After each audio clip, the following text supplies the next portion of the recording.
I'll tell you this story about one time that I thought I was going to die. I think it's the only time where I thought, why wouldn't this be when I die? I was in Indianapolis on a plane, waiting to take off. And we're sitting there, and the pilot comes on, and he says, "Hi, folks. The fuel gauge is broken, so we're waiting for maintenance." So we wait. About 20 minutes. Then he comes back on, "Folks, the fuel gauge is still broken, but we're going to go anyway. We know how much fuel we have, and we feel confident it'll be okay, so we're going to go." And I'm thinking, okay, well, he's a pilot. I'm sure he's going by some manual that says, if the fuel gauge breaks, call maintenance. If they're not there in 20 minutes, just go. You're fine. Fuel gauges are overrated. So then we still don't take off. And a guy comes back on. "Folks, we have another problem. LaGuardia Airport in New York won't give us clearance to take off because the weather's been bad there intermittently. So we're going to wait for that." So we wait 20 minutes. Then he comes back on. "Folks, LaGuardia still hasn't given us clearance, but we're going to go anyway. We're looking at the radar. We think the weather will be fine. So what we're going to do is say that our destination is Philadelphia. We'll get clearance to go there. Halfway to Philadelphia, we'll switch course to LaGuardia Airport. We'll be happy there in a few minutes." I swear to God he said this. First of all, I'm pretty sure you're supposed to be honest with the dude in the tower. Like, does the dude in the tower have to go, "Really? You're going to come on? Tell me where you're going."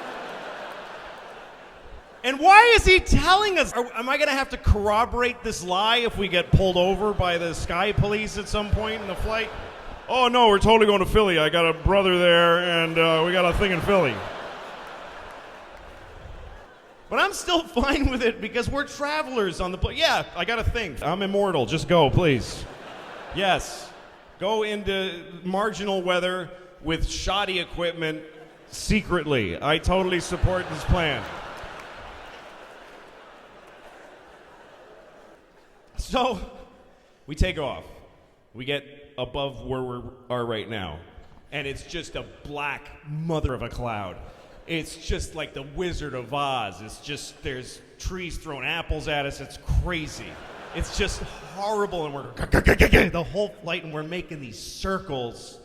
And me and the guy next to me are both listening to the tower. You know how you can plug into your seat sometimes, and you can listen to the tower talk to the area airplanes.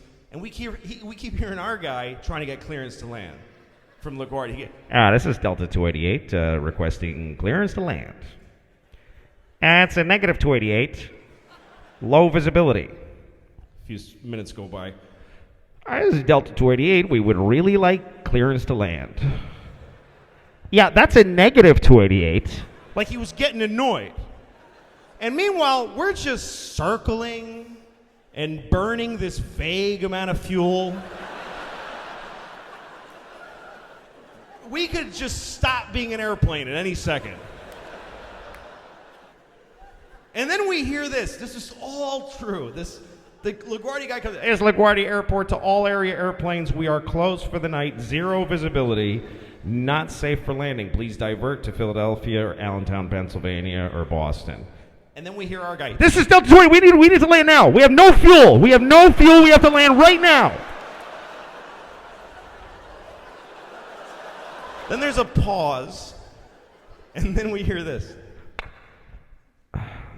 "Well, then clear to land, then 280.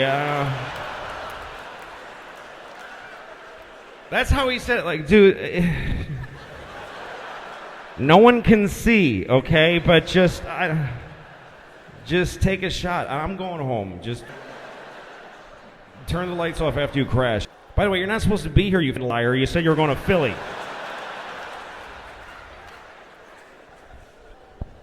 So as soon as we get clearance, we just we start bulleting. We're either flying desperately towards the ground or falling. I don't know that there's a difference. We come out of the clouds, and there's Earth right there. It's right there. That's what low visibility means. We come out of the clouds, and the plane just, and you can feel the plane go, "Oh, I can't do that. What are you, nuts?" And we go and veer over the highway, and we hit the runway like sideways, like poof. And the pilot comes back on, all true, I swear to God. He's totally out of breath. He's like,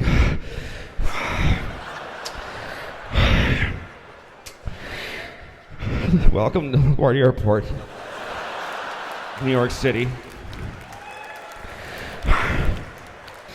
You may turn on your cell phones now, and you may call your loved ones. He said that. He said, you may call your loved ones. And everybody on the plane was crying and rocking back and forth, just sobbing, calling their husbands and their wives. I'm divorced. What am I going to hi, remember you hate me? Well, I almost died. And I got in a cab, and the cab driver goes, that was a very bad landing. I was like, how'd you know that was me? He's like, that's the only plane to land in 4 hours. We all watched the drivers. We said, they're going to die.